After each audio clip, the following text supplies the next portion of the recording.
Yo, what's going on, people? You know what it is, man. It's your boy CP the Real, and this is Talk to Me Nice. I'm in the building with the fam, the crew, everybody's favorite big homie, Mr. Von Solo. Very special guest in the building today, Mr. Daymond Patterson II, owner and CEO of the Raw Power team. Damon, thank you for joining the show, I brother. appreciate you, big dog. Glad to be here. I appreciate it, man. We gotta don't leave my man hanging. My bad. I got you. My bad. Yeah.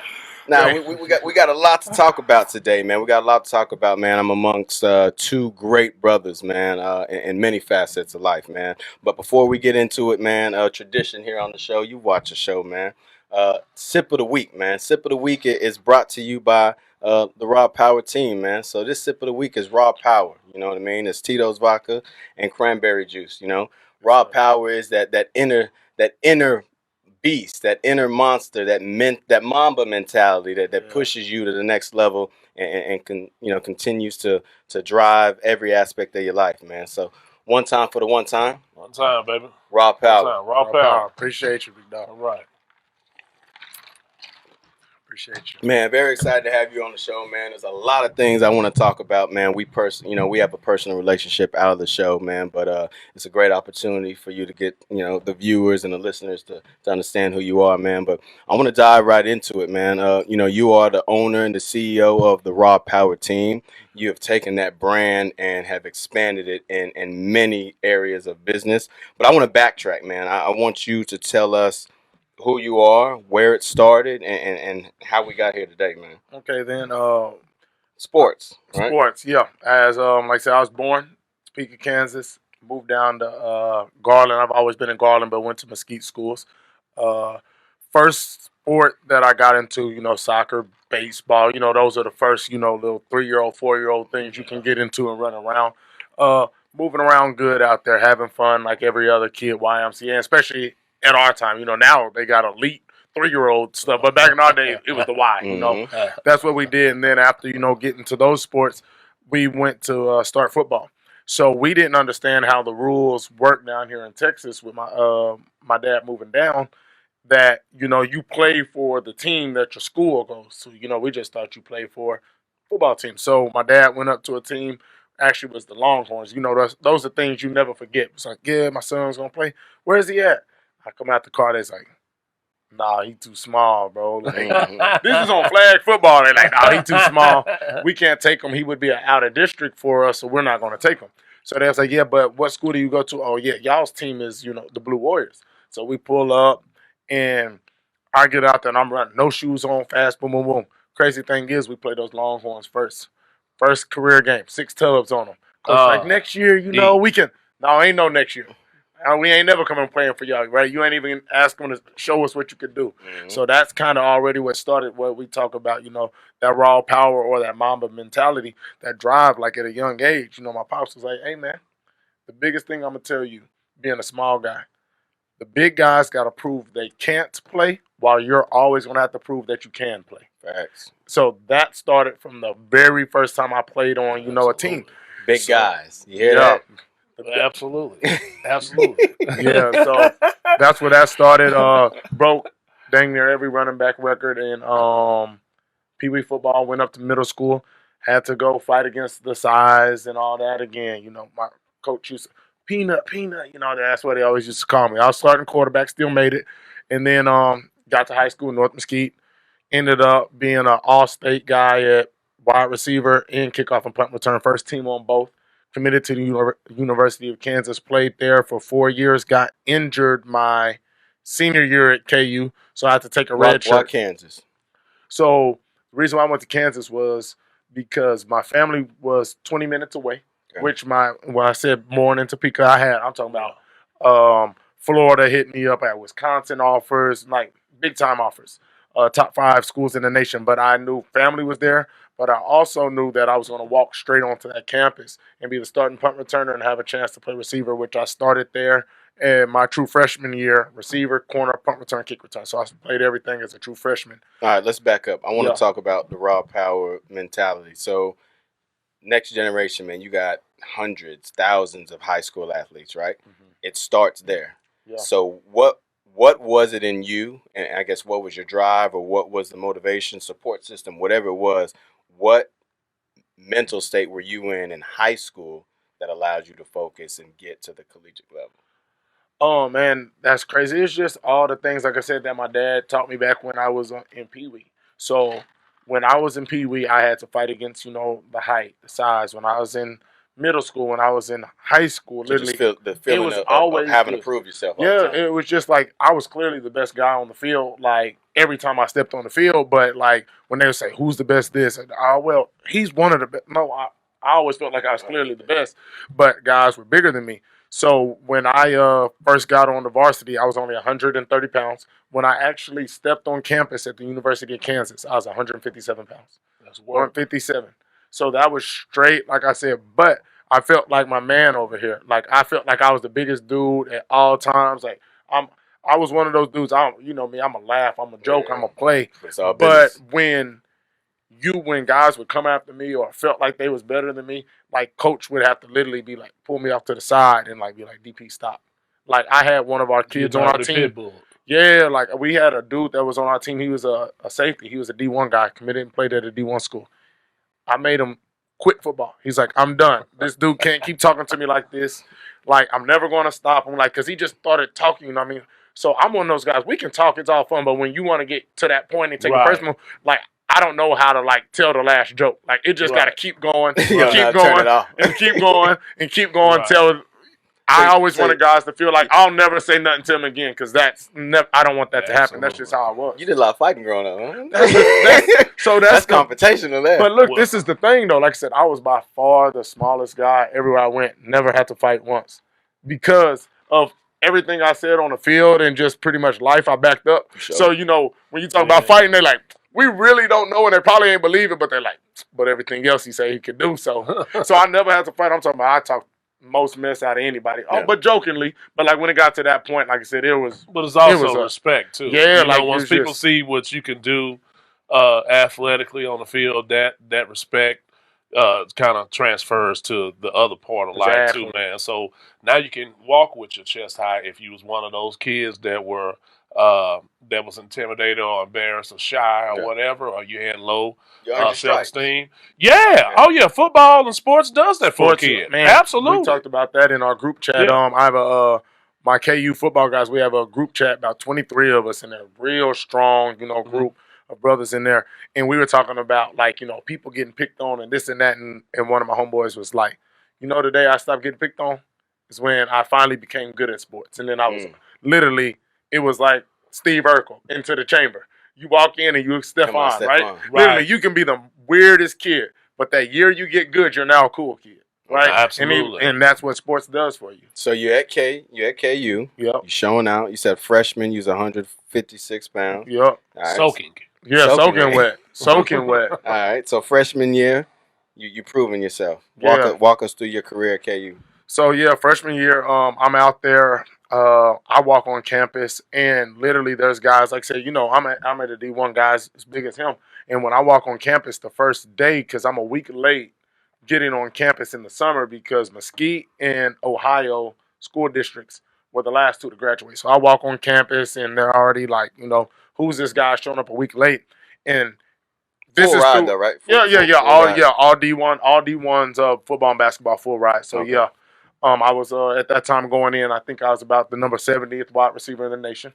So real high ranked. See, I say that shit not so nonchalant. No, like that, but no, I was about number 70 in there. So I was coming in, on my high horse. I was our top recruit. Talk your shit, and at KU. And the reason why I said that was because I was so small, but I was ranked high, and I was our number one recruit coming in.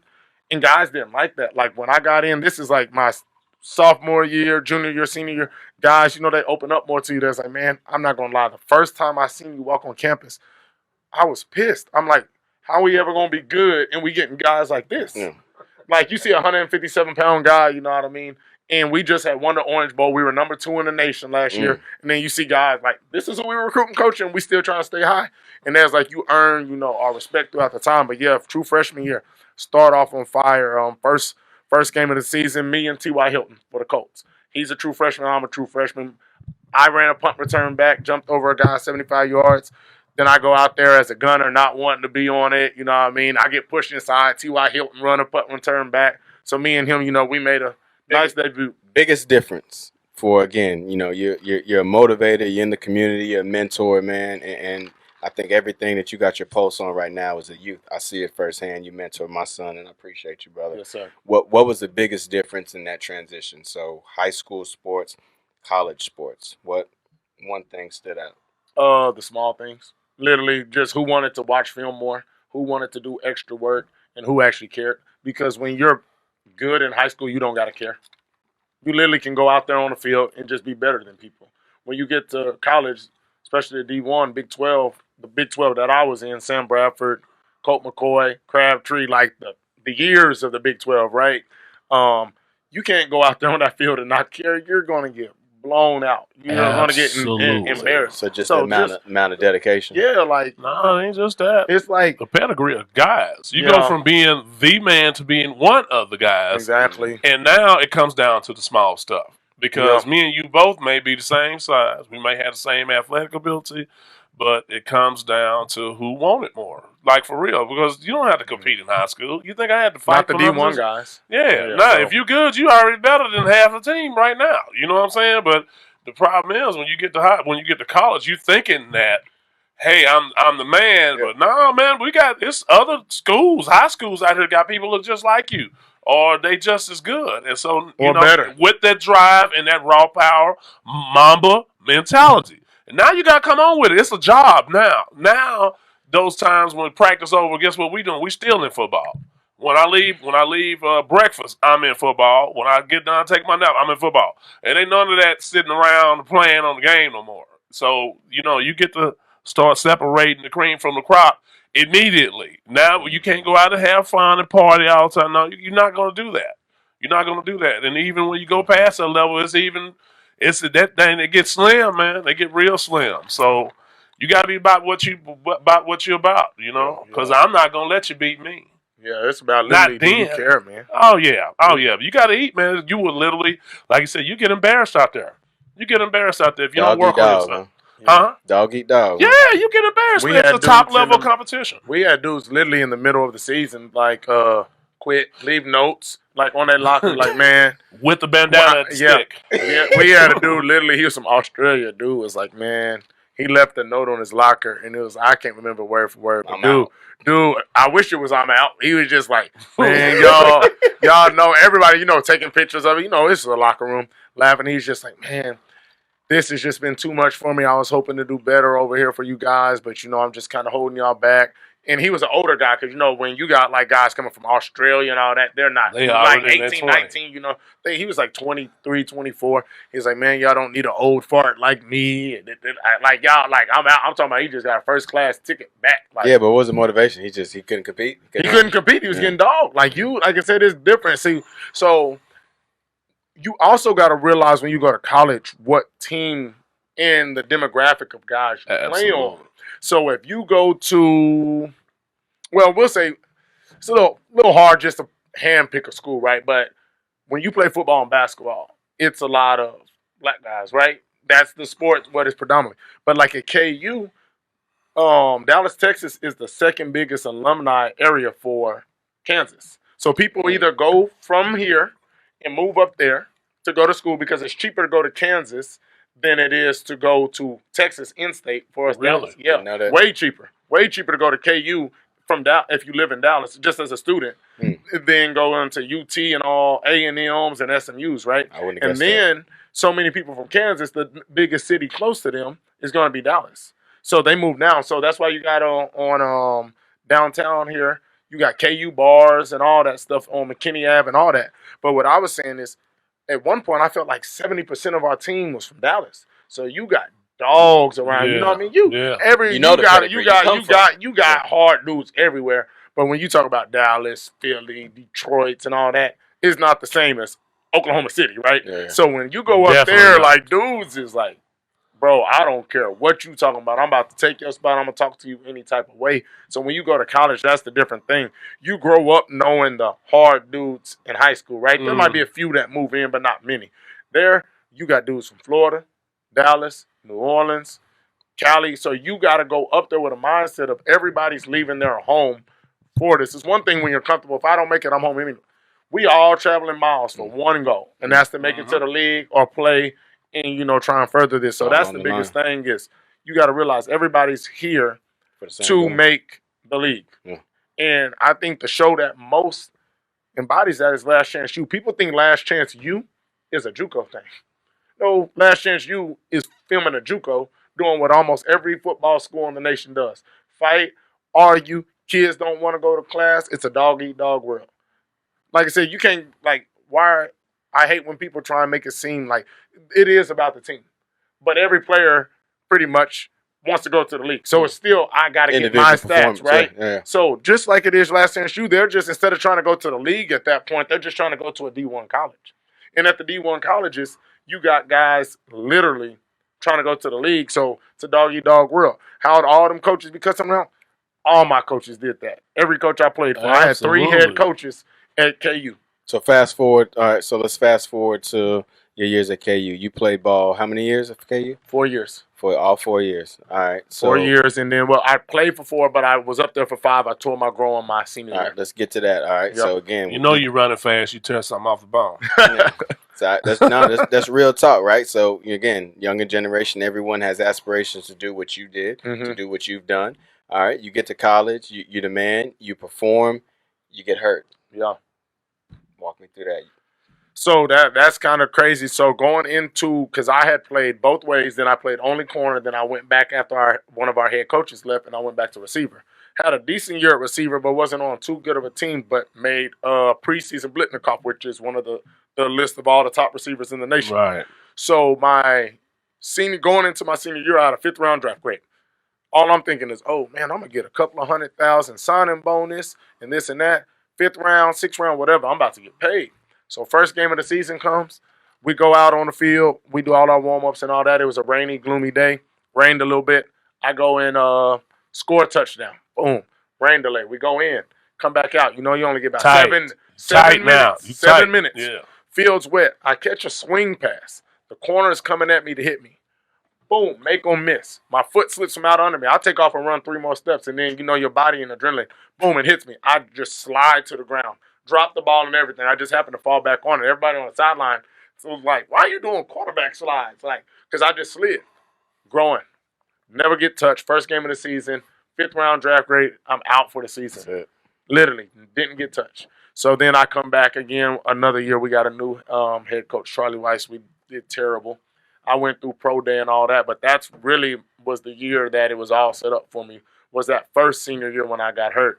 And I tore my groin without even being touched. And that was then. Yeah. And then, like I said, I played next year.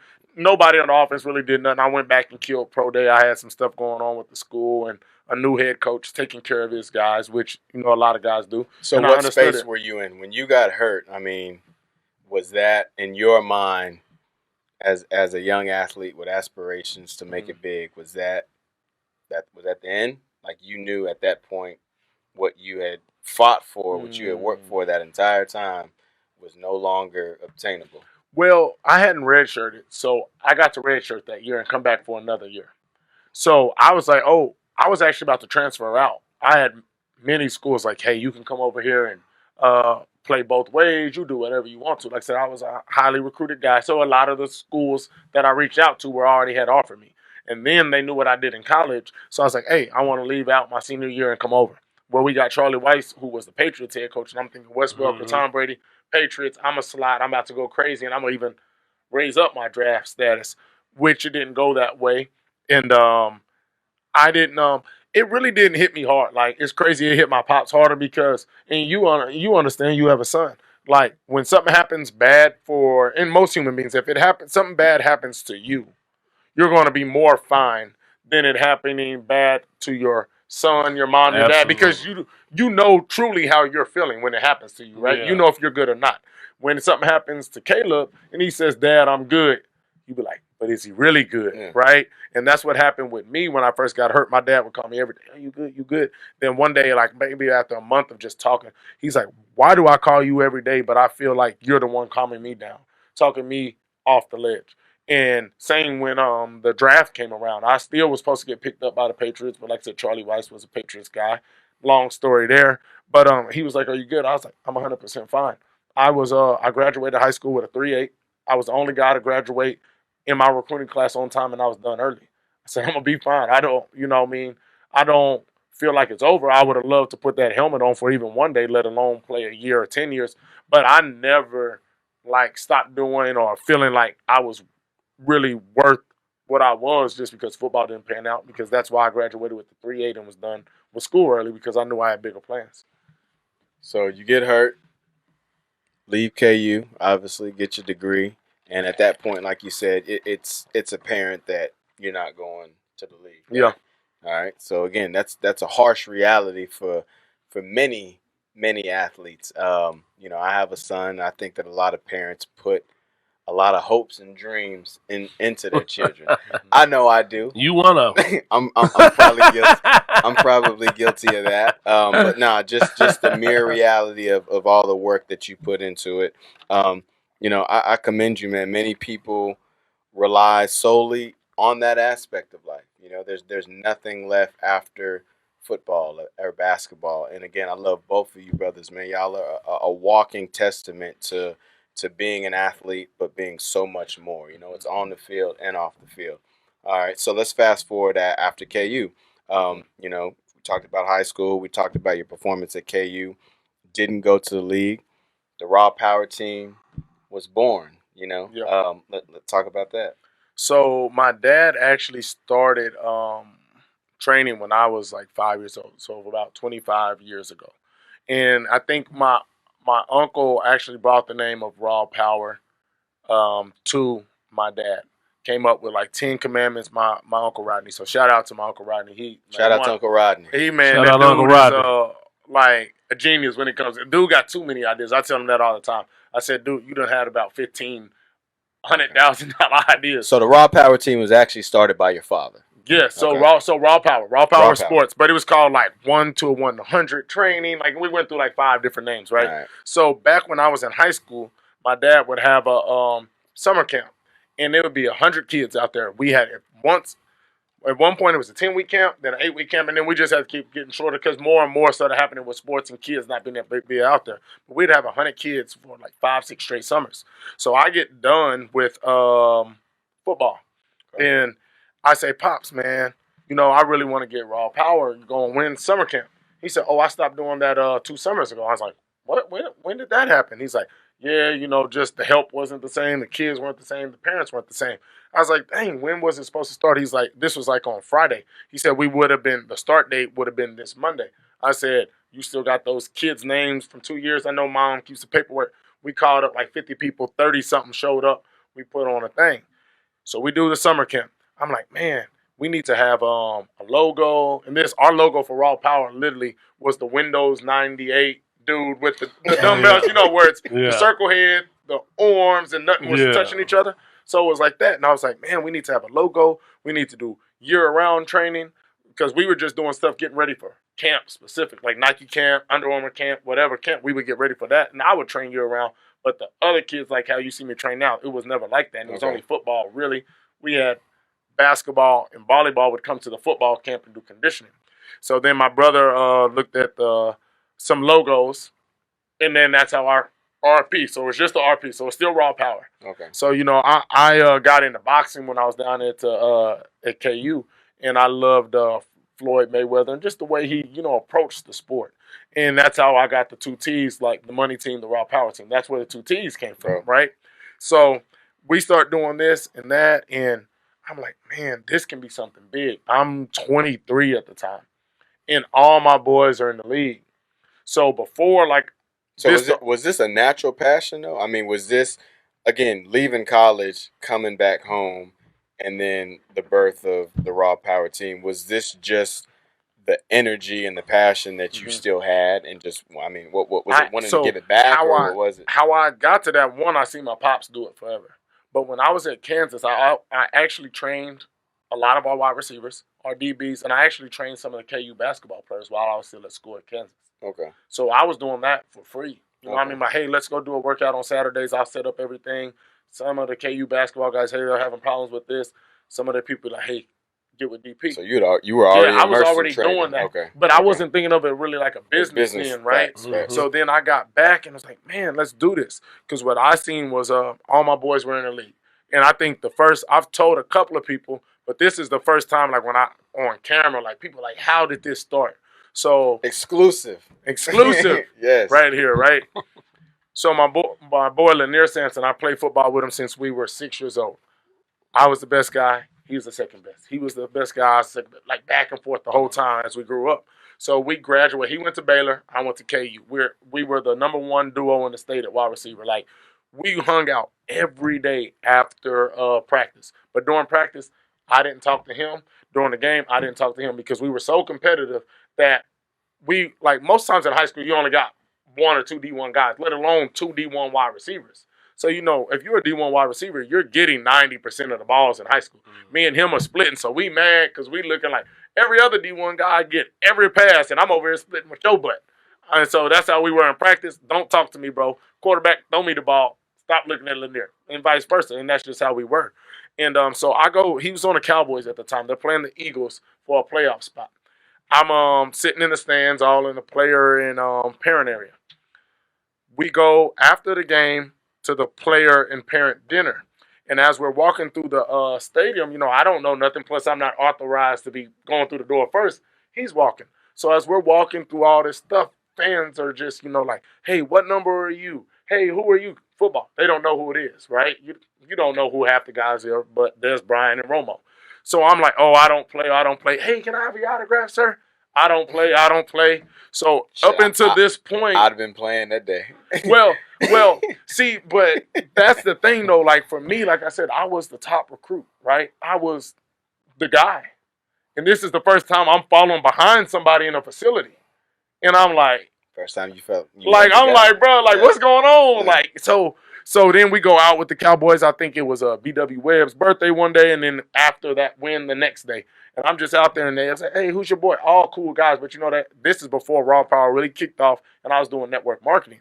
And they say, what do you do? Wasn't making a lot of money in network marketing at that point. Ended up doing really good, and Raw Power hadn't really got going. So, you know, like, oh, I'm in between. No real solid answers. So I literally told him that after that second day of hanging out, I said, hey, bro, me and you are good. I'll kick it with you, but I'm not kicking it with the Cowboys or any people like that again until I can walk in that room. And when they say, what do you do?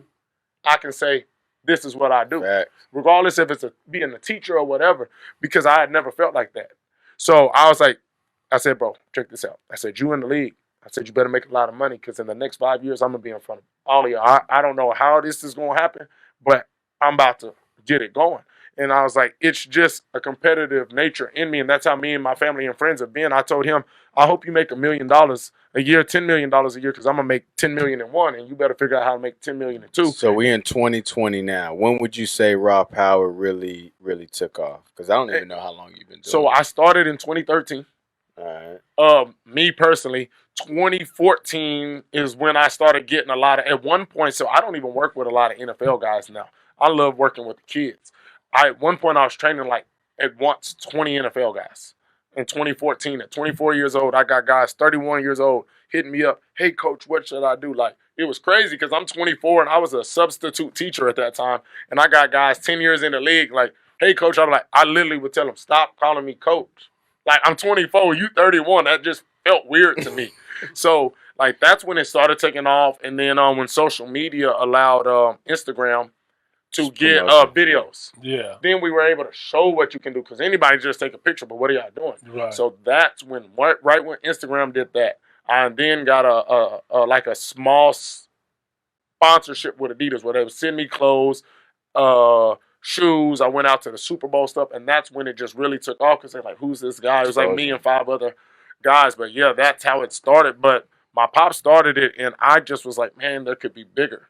And so right now, Raw Power Team, you have and again, for the listeners and the viewers that are not familiar, you have a training facility located in Mesquite, correct? Yep. And you have a second training facility in the heart of Forney, Texas, which my son personally attends and gets that work every Friday. Every Friday, gets that work. 5 o'clock. Okay, and you're actually in the process of expanding another facility. Is that Yeah, right? yeah. So we got the one in Mesquite, the one in Forney, like you mentioned. Just bought the one next door, right? The baseball one, and then we're actually about to build another one that's basically the size of both the Forney facilities in one on down Highway 30, and we'll disclose that at a later time. Facts. Some people know, but yeah, we about to build that, and we just really been taking over, man. It's just been a long process. Well, from start to finish, as far as where my dad started. Mm-hmm. For me, like everybody's like, man, how in 2013 was you a sub and this and that and nobody knew you? Now you got all these facilities. Had Adidas now through the training and all that. We had a national tour with Google where we were doing a speaking seminar with Google, but Corona messed that up. How did this happen? I said, see, that's the thing. All the overnight successes, just like those memes, took 10, 20 years. But luckily for me, my dad put in the 10, 20 years to build a name and a reputation. I just brought in a younger mind and fresh eyes to it. So is the core focus of the Raw Power team right now the kids, the next generation? Always. It's always been the kids and the next generation. Yeah. I turned down NFL guys for training. One, they're prima donnas. They want everything on their time. Two, they make $10 million a year and want to train for free. You can't have 100 times what I got in my bank account and ask me to do it for free. I tell guys, I told my brother at one point, there were some NFL guys that he was training for free. I said, bro, I don't care if you charge them $1, $5 or something. If they're not investing in what they're doing with you, what's the point of being out there anyway? Mm-hmm. I said, because once they do sign for that extra $5 million, $10 million, you think they're going to cut you a check? They're not, and then you're going to be mad. So if you feel like you're worth this, you tell them, and if they decide to go to somewhere else for free, so be it. But so it's always next generation for us. And I'm gonna ask both of you. Again, both of you guys have had success in sports. I mean, national success, professional success. Is entrepreneurial is the entrepreneurial mindset? Is that something that is birthed out of necessity, out of maybe a failure of plan A, or do you think that's always existing? So let's say your plan didn't work out, and let's say your plan A didn't work out. Mm-hmm. Do you think an entrepreneur is, I don't know. I ask myself, if I wasn't doing A, what would I be doing? And I feel like a lot of people maybe are forced into entrepreneur. So mm-hmm. I don't know if you feel that way with your situation or. Well, I think it's already in you. Take a special kind of person to do what he's doing. It was in him. Like you said, he got it from his dad. He watched his dad take something from nothing and build something. My first entrepreneur I seen was my brother and my dad. My dad had his own trucks. My brother, he started selling cars. He quit his job to start his own. I thought that was amazing. I said, man, you quit a good job to do what you wanted to do when most people wouldn't do that. So I would say I think that's something that's ingrained in you, and it's definitely something that's passed down from your parents and people even before that. Your ancestors, man. My grandparents, both of them, they built their own houses. They had all their own stuff. So I got that in me. So I knew even if I do work a regular job, I still do other stuff because that's in me, man.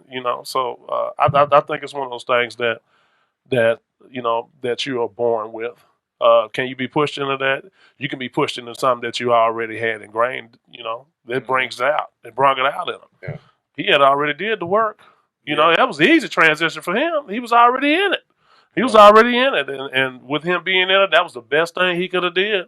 Was stay active in it while he was in school. Easy transition for him. But I think when you go cold and just turn it all the way off, that's a little bit different. But that was a great thing you did in recognizing, what your passion was, if that's what you call it, your passion.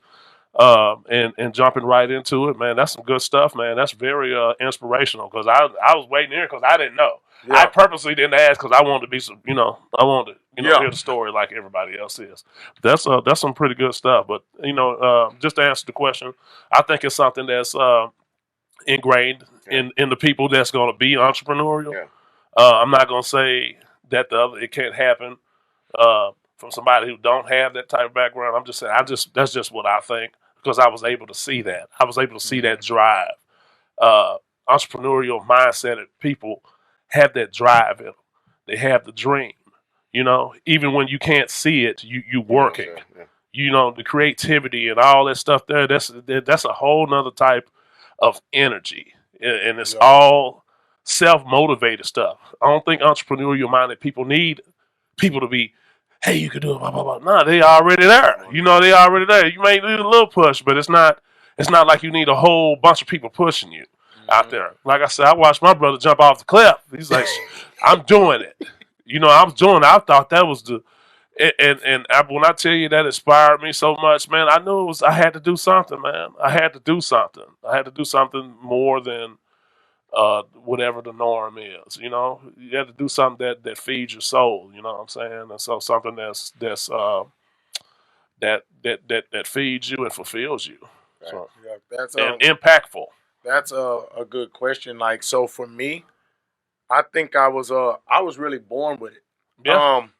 So my mom owns for 27 years in-home daycare, right? Mm-hmm. My dad did training for like I said, when I was about 5. And let me tell you the craziest thing. So my mom's owned the daycare for 27 years. Never once did she ever call herself a business owner or an entrepreneur.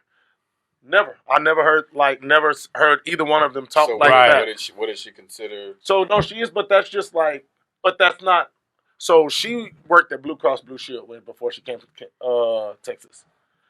One of the parents in the apartment was like, "Man, I always see you around here. Your son running around the apartment. You know, that's back when literally you could run to the front or the back of the apartments and be 5 years old, and they're just gonna be look at okay. you and you was good, right? Yeah, you might come up missing. Exactly. So, but Stinking somewhere. I ain't talking about dirty diapers stinking. Exactly. So, but she was like, "I see your son. I got a daughter a year older, a son maybe a year younger, and you know I work and do this. You should think about you always watching them.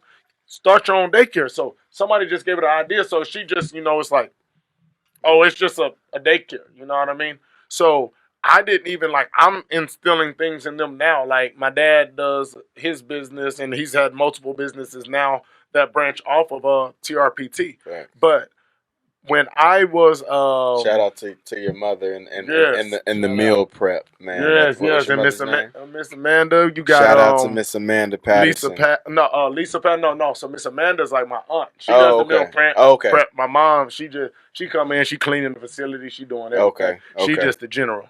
But yeah, so when I was, I didn't get my first job until I became a teacher at 24. When I was in elementary. When I was in 2nd grade, that's when I first became an entrepreneur. I was left-handed, so I wrote different than everybody. The little girl next to me liked how I wrote because it looked different. So every day during writing, she would give me a quarter to show her how to write in cursive like I did. There it is. So that's what I started with. Then the very next year, I started selling Pokemon cards. Then I went to Dragon Ball Z cards, and then color printers came out. I was the only kid in my class to have a color printer. Mind you, y'all know how much ink is in paper. Not much. I would print out 10 pieces of paper of color Dragon Ball Z and sell it to kids for $30. Their parents was so how I got in trouble. This was in 5th or 6th grade. Like cards? No, I was just giving it to them because that was page? Cool. Yeah. So you sold each page for $30? No, I sold like 10 pages and made $30. Yeah, made $30. Oh, so that basically, a what color kind of printer. School did you go to? Shoot, those kids already had cars already. So I literally Did you say elementary school or high school? Yeah. But so a color printer when it came out was like the iPhone when it came out. What? So I'm printing stuff in color. That's how I actually got in trouble in elementary because a kid went up there with $30. It was lunch money. And I'm like, hey, I could draw Dragon Ball Z like no other. I was like, hey, I'll draw you like 3 pictures and I'll give you these for $30. So he goes home and, if your kid doesn't have lunch money, they eat like a peanut butter jelly or a cheese sandwich or whatever. They got to send a note home and be like, hey, your kid doesn't have account money. Peter Pan. So, yeah, he gives his mom the thing. So he eats that. They send him the note. She comes up to the school like, I gave that boy $30 yesterday. What y'all mean? And then he like, money. Well, and then the teacher his mom came up to school and was like, he gave you the $30. He was like, gave you the $30 for the thing. He's like, you can't be soliciting on school and all that. So then I went to middle school, kind of laid low in middle school, didn't do too much. Then got into burnt CDs when all that came out. High school, did all that, He and then was heavy in the burnt first CDs season. and No, DVDs. it's not. No, it's But not. then, yeah, so that's just what I did. I played Madden, DVDs. and that was my entrepreneur thing in high school was Madden, playing the video game. Like I said, I went to KU with I think 40 pairs of Jordans and 20 pairs of Air Force Ones, and you know every Jordan $200, and I never had a job in my life. But literally, I bought my first pair of $200 shoes in second grade. I bought every pair of shoes that I wanted from second grade all the way till now. Literally, this is how crazy it was. When my parents would ask me, where do you want your birthday to be at? I never had my birthday party anywhere but my house or at the park that costs $20. Because if you have your birthday party at Chuck E. Cheese, I'm talking about this is in third grade. No money to give you. 10, you only can have like 10 friends there, right? Because it costs to have the friends. Yeah. So I was like, I play football, baseball, basketball. Invite everybody. I go to school. If I have it at the house, I can invite everybody. And I was like, if I get 50 people there at $10, that's $500 in the head. because you know what you're gonna get for the birthday. So I'm like, if I can get this $10 per person plus Fuck Chucky. and then I'm like, my parents and my granny gonna give me this. Yeah. I'm trying to get like $600, $800, $700. So I never had a birthday party anywhere because I wanted to invite everybody I could. So I could. How old were you then? I started doing that in second grade when they started asking Jesus. me. I never had a birthday party anywhere. Moral of the story is some things are in you, not on you. Yeah, I'll tell I you. literally never had a birthday party anywhere. What's your dad's name? My dad? Yes. Daymond Patterson, he's senior. Oh, okay. I thought you said Freeway Ricky Ross. Hey. I was like, jeez, what you thinking about? That's way ahead of your That's time. funny. What kid thinks of that? Yeah. What kid thinks of that? Is absolutely That's amazing. An entrepreneur. Story. That is absolutely amazing. 100% When I true. tell you I am smiling on the inside, it can't be from ear to ear because it's on the inside. But you know what I'm talking about. You know what I'm talking about, man. Yeah. That is absolutely amazing. That's man. just that's how I was born. Who thinks of that? I got into the first time I asked my pops when I could buy a stock at the stock market was when I was in third grade. I used to look in the newspaper every day and be like, how do I buy that? Yeah. And he's like, what? I was like, yeah, I want to buy stock. This happened in third grade. Parents reevaluating their kids. Like, God damn. That's what we should be telling them. Facts. We've been telling them. The problem is we've been telling them Christopher Columbus discovered America. That's the problem. I talked about that today with somebody, but it's funny you said that because look, I was out in California. Freeway. I was out there with Freeway. Yeah, I see in you. Cali. All right. I met him at Roscoe's Chicken and Waffles. I was showing him my picture with Freeway Ricky Ross. There you go. He's funny. He said that. But yeah, like I said all that to say, like literally from second grade, I was just like, man, like how can I get the things I want to do? Never sold no drugs, never did nothing like that. Man. I was just always like, there's a way to do this the right way. And it was a birthday party. It was Pokemon cards. It was Madden. But I was like, there's a way to get the things that I want to do without putting a burden on my parents. The thing that I respect about you the most, man, again, you know, I have a personal relationship with both of you, and I could say this for both of y'all is, outside of the love of sports, man, outside of just being good individuals, you know, both of you have transcended, you know, personal growth to the next generation and just humanity as a whole. You know, you and I'm you know, I gotta plug this, man. So recently you did a public speaking engagement with the mayor and a lot of other community leaders, church leaders. You did an amazing job, by the way, man. Absolutely amazing job, man. But, you know, again, you focus on sports, you focus on the kids, but you also have a passion for making the world a better place, man. And my son, and I hope he knows, you know, and I'm sure he knows, my son has had the privilege of being around great, strong black men. I pride myself in being one of those men. My father, mentors like you. So my big homie lives next door to my father in DeSoto. So we've known each other since I was 16 years old. Okay. So he's seen Caleb since yay high. And, you know, due to sports, Caleb has had the pleasure of working with you. And again, not just, you know, on the field, but, man, you're a mentor, you're a motivator, you're influential, man, you're in the community. I applaud you, man, for that speaking engagement, man. You really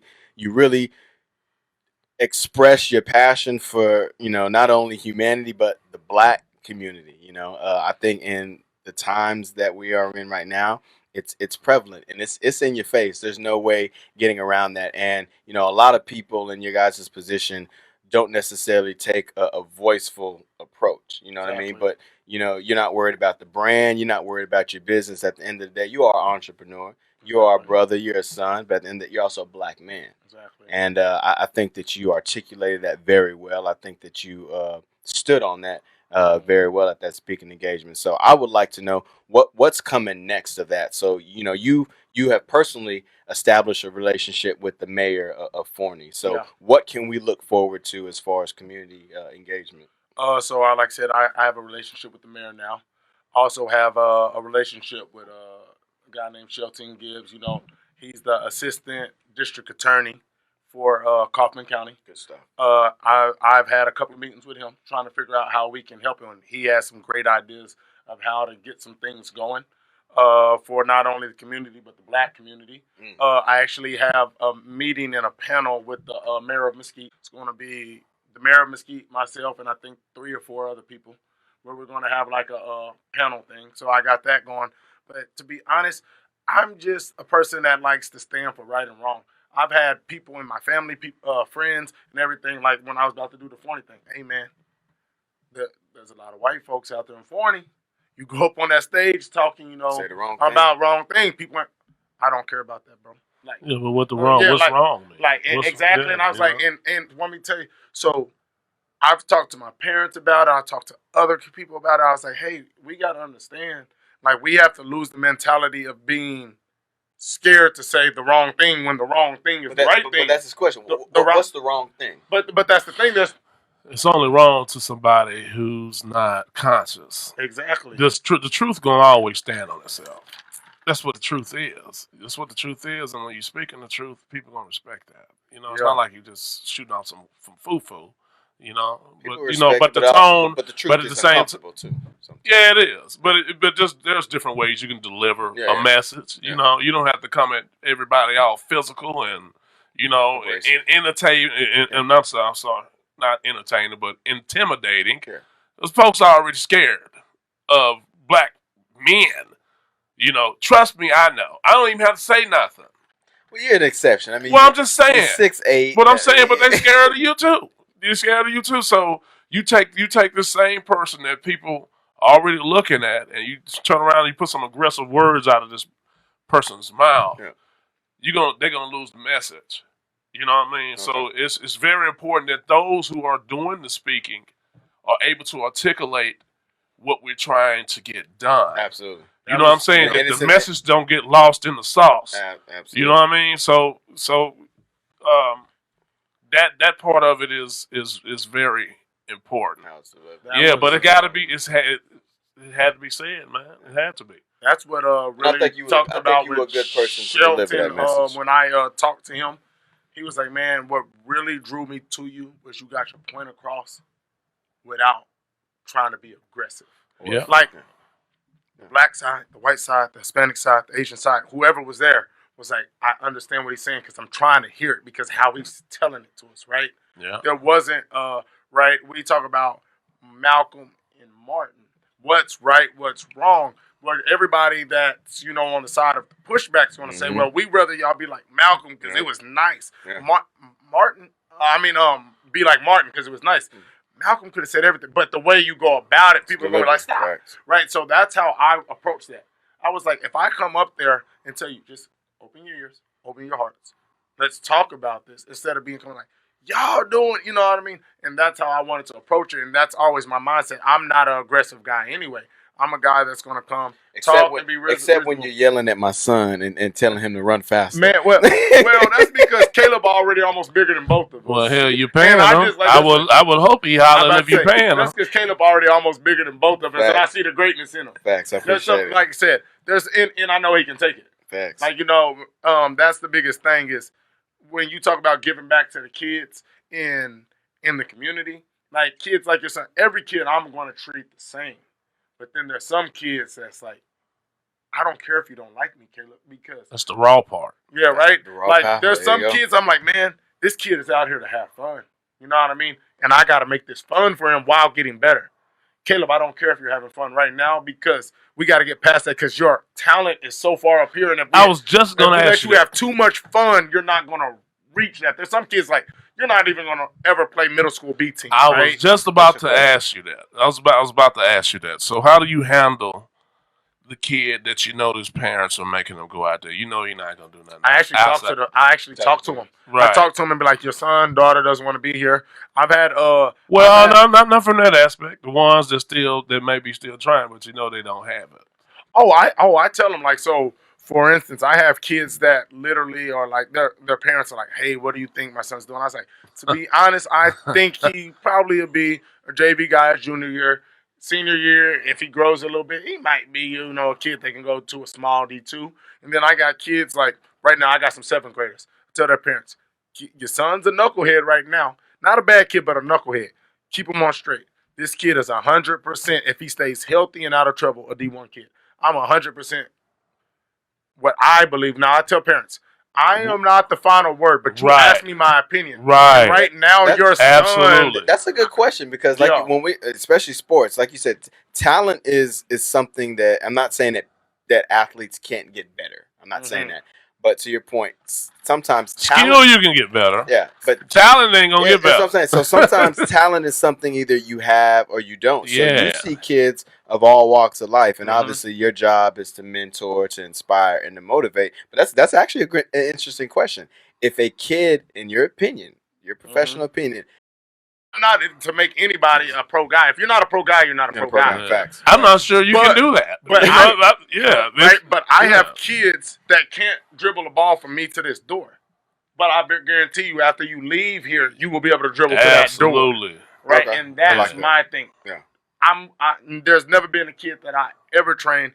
And like I tell people, you can walk this world that didn't leave me better than when they got there. And that's as long as you can do that. And then I actually have, because of the brand and the mentorship and the community, everybody sees like what I am. It's more than a trainer per se. I got parents that'll be like, hey man, my son's really not that good at sports and I really don't care, but I want him to get his self-confidence up. Social I want skills. you to mentor him. Good. And this and that. So I have people that'll come literally and say, man, you're the best guy for the job, to build my son or daughter's confidence up. I don't think sometimes we realize how important we are to the whole, in the grand scheme of things. I never really thought that the words that I had to say meant anything. Just growing up, because I was a shy kid. I was real shy, and I was always used to being different from everybody. And so I wanted to look like everybody. It's kind of hard. I'm gonna give you shit all day. That's kind of hard. But I'm saying, you just don't want to be the person that sticks out. Like, why you look like that? That's that low confidence stuff. And a lot of bigger kids, which you wouldn't understand, they go through that, going through hard times, personal problems, and problems on the team. Yeah. Doubting yourself. You got somebody that you lean on the team, or it might be somebody that you don't even talk to, man. When they look, when you're in a locker room full of men, it's no different from watching 300. We all together, but we can be down, and we always need those people to bring everybody up too. You need those people. Everybody got a role to play. My teammates reacted to me. They would always come up to me, looking. I guess they was looking to feel better, because I just be talking, man. To be honest with you, I don't be trying to be funny to people, man. I just be talking. That's me. I've always been a high energy guy, and my teammates would rally around. They feed off me. I'm talking about grown men, the best of the best athletes. Yeah. They was coming to me. You know what I'm saying? And people would come up and talk to me about some of the most personal and intimate stuff. I was like, I didn't think we was friends like that. You know what I'm saying? And I'm not saying that's a bad thing. I'm just saying I'm a to yourself kind of guy. I don't bother nobody. I sit at home, and the people that know me, they know me. They come by. You welcome by the house anytime. I'm just not one of those rah hoo hoo guys that's gonna be out there doing all that talking. So, just the response from them, and then when I retired, I started getting around young. My son is a perfect example. I think everybody might be like this with their father, but I can tell Caleb a million They tuning you out, man. And well, see, that's the thing though.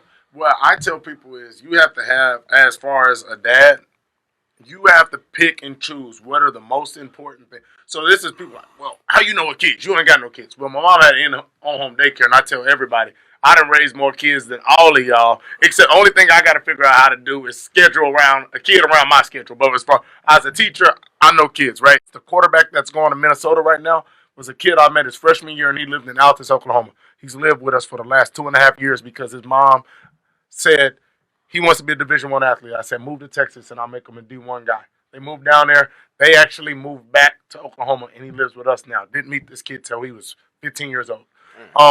So I've seen like people take in kids. And as a father, and you already, Caleb's gone, but it'll only get more and more. You have to pick what are the most important things in life for me to teach my son. And everything else, I let people around me do it. Because you only can teach them so much without things going in. So if you're saying, this is how you treat women, this is school, this is that, this is sports, this is how you tie your shoe, this is the car. At some point, one of those things, two of those things, three of those things start going out, right? So you say, this is how you live, this is how you become a good man, this is that. DP, take the sports. Oh, you want to know about this? I got Uncle whoever. Because I actually had to stop. Takes a village, right? Yeah, I actually stopped got banned from training with my dad my freshman year. So he would pick up me and my 3 homeboys from after basketball practice, drop me off at home, and take them to train every day of the week. And for 3 months, I sat at home. Because me and him argued so much, my mom's like, you can't train with your dad no more. So I know. So it's not just you. And you see what I'm doing. You see what my dad doing. You see how tight we are. Yeah. But you only get to choose so many things for your son or anybody around you. I'm sitting there getting fatherly advice from DP, and I don't got no kids. Well, that's what I'm saying. That's what I meant. Everybody has. Everybody got a place, man. Yeah. Everybody has a place. If you don't know how to get to you, if you don't know how to communicate with you, you're not going to receive that. You're not going to receive. Well, he already got it. He has a system around. Yeah. He's a very well-mannered kid. Very well. He's got a strong grandparents. He got a mother and a daddy that's there. He got Big Homie. He got my man DP there. And other people that's around him, man, that are positive and have that energy. And I wanted to say that earlier. I don't know what we was talking about. It. You said it was something about, has to be something about a person that. I do this for my kids, but they resource a lot of things out. They go get this person for their kid to do this. This person helps their kid do that. They got 20 people around their kids. They find the best person to give their kid to do that. But I feel like as black men, because we are trying to be the stereotype. Dads that played basketball telling their son, this is how you become Peyton Manning at quarterback. Why you don't go find him a quarterback coach? You was a hooper. I would hope no black parents doing that who did. It was never. I've never played baseball in my life. Right. Out there throwing balls at the field. I just think they just practicing. I hope he ain't paying him. We just I hope that ain't his private lesson. That's what we thinking to ourselves, but hey, do you, baby. Do you. You know what I'm saying? Do you. I would hope that that's not your coach. Yeah. But it's hard. And it's not about not pushing your kid, but it's about pushing your kid to do things they don't want to do. Absolutely. Right? That's what I'm talking about. Showing I'm not going to take you over there. Once you show me, I'm going to give you every resource. Man, if I got it. If I got it. If I got it. If I got it. I can't spend. Too many of them doing too much, and they kids aren't showing them that they have any interest. I'm like, why you ain't taking your kid to those singing lessons? Because he killing it in the choir, and he's showing you that's what he want to do, but you taking him to hoop. Yeah. And dude don't care nothing about basketball. Like I said, he ain't watching it. Ain't no posters in the room. Right. Boy on YouTube watching, folks sing. He over there. That's what he want to do, and ain't nothing wrong with it. It's a balance, man. It's a balance, and we gotta manage that balance on and off the field, man. But man, man, we can talk about this all day, man. But unfortunately, we gotta. Unfortunately, yeah, we gotta wrap it up. But dude, last question, man, for DP. Terrence gotta go home. What is shout out to producer Terrence G. Shout out. What's next? What's next for Daymond Patterson II and TRPT? What can we see coming? Oh man, we're gonna stay in the community. And the biggest thing for us is just growth. Like I tell people, I can't tell you where we'll be because if I said in 3 years, 5 years, 1 year from now, I was going to be right here. There was no way I would have said that. I would have cut myself short. So I can't tell you exactly where we're going to be, but we're going to be. We just way doing the work. Further. Yeah. We going to let the numbers work themselves. And I said, do you know why I do what I do? I said, outside of for what my future To kids show and my y'all family, that it's options. I said, hey, if you don't make it to the league, I want you to know and say, you know what? Coach DP didn't make it to the league, and he's one of the biggest people I know around these parts. And he's doing everything he want to do in life. That's why I do it. For the kid that felt like I'm nothing if I don't make it to the league. No, that ain't how I do, because I know somebody that didn't make it to the league and is doing way more than those guys in the league. Yeah. That's why I do what I do. So you don't got to feel like you're worthless, and you know there's another option out there. I love that, man. But a one-day football camp doesn't change a kid's life. That gives them a cool experience. Right. Yeah. But you got to be out there in them trenches every day with them to change. That's That's the word. That trench work, man. Yep. And you need people with that energy. That's why I like working down there, because I don't mind getting dirty with you. Yeah, facts. Mentor, man. Community activist. Hell, I'm gonna call you motivational speaker, man. Appreciate that. Digging the energy. Yeah, energy. Man. You don't only inspire the kids, man. You inspire me. Learn a thing or two Boom. from you tonight. Boom. Drop the mic, man. But now, I love you, brother. I love you as a man. I love you as a friend, man. And I appreciate what you have given to my son. He is behind you, man. We support whatever you're trying to do, man. Talk to me, nice cast, man. We here, man. I appreciate that. So you are in Forney too? Yes. So what do they call you? Like, what do they call you people from Forney? What do they call you? Like Forney East? I just wanted to ask that. We from the Forninians? Oh my God, nah, man. Us Forninians, so I'm saying. I don't even know. Say, man, I'm just asking a question. You guys Forninians or whatever? I didn't know. You said because y'all met with the mayor. Y'all met with maybe some prominent figures. I'm proud to live in Forney, Texas, man. But now my boy DP, man. Like I said, I love you, brother. Thank you for coming on the show today, man. For sure, fam. Last Good. time you come on the show, definitely got to get back up here. As ritual, man, we go around the table, no different than sip of the week, man. We're gonna throw DP on the spot today.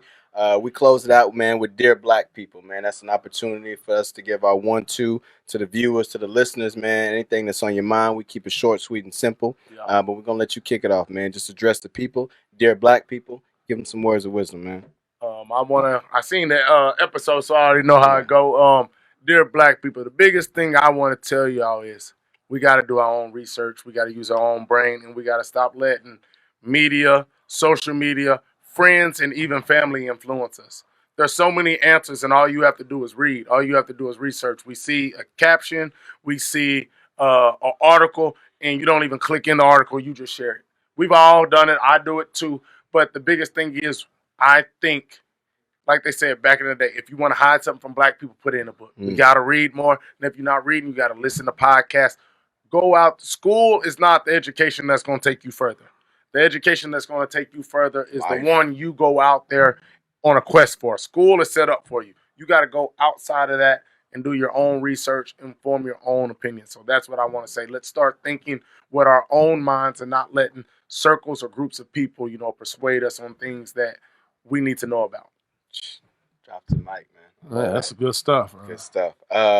Dear Black People, utilize your resources, man, and that's a perfect opportunity for today's segment, man. We hopefully you're surrounding yourselves with people who are influential, who are connected, but it takes a village, man. We say that it's a cliche saying, but it truly takes a village, man. So that statement is so fitting in today's times with this Black Lives Matter. I see the uproar in black businesses and us wanting to support each other and love each other, man. I love the momentum. I want to keep it going, but utilize your resources, man. We are here at each other's disposal, and hopefully, we're stepping stones to each other's success. So, reach out, lend a hand to another brother or sister, but we all in it together.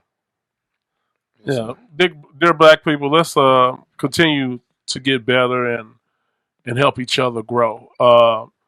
Sticking in the realm of entrepreneurialism and patronizing black businesses, it's always going to be good to plan and prepare for what you think your business is going to be able to do.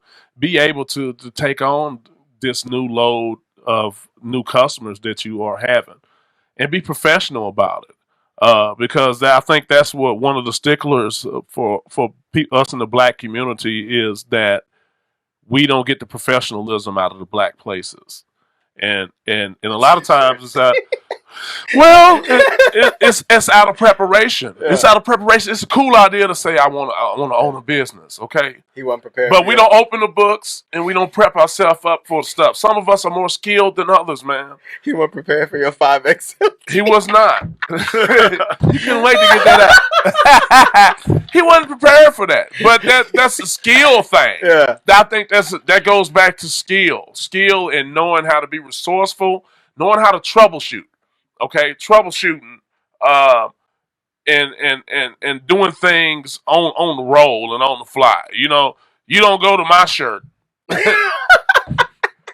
That was something in the back. Now that he didn't did it, let me know that you got some growing to do for as far as business standpoint.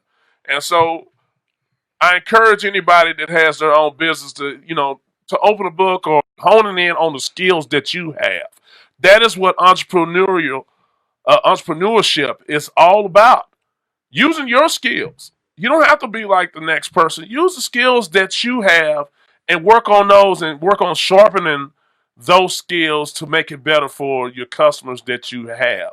Because now is the time. Now is the time where we have an overflow of people patronizing your businesses. So do your due diligence on your end. Great discussion, dear black people, man. I love both of y'all, man. I appreciate it. But that's our show for today, man. We're gonna go around the table, let the people know where they can find us. Mr. Daymond Patterson, DP. DP Too Nice for Instagram and Twitter. Facebook is The Raw Power Team. We have our website, therawpowerteam.com, and YouTube. You can find me under Daymond Patterson. Big homie. Big Von 78, as usual on Instagram and YouTube, the Von Solo Experience, Facebook, Von Solo. Facts. Y'all know what it is, man. It's your boy CP The Real. You can find me on Instagram, CP_The Real, one word. Facebook page is the same. Be sure to check out the YouTube channel, Talk to Me Nice. You can catch all the visuals to every episode that we post, man. Please subscribe, share with a friend, and continue to engage, man. Whatever y'all want to talk about, we're here week in and week out. We love y'all, man. But that's our show. Like and comment. Huh? And like and comment. Like and comment. Feedback. We need y'all feedback, man. But no, that's our show for today, man. We love y'all. Thanks for tuning in. Talk to Me Nice. We out.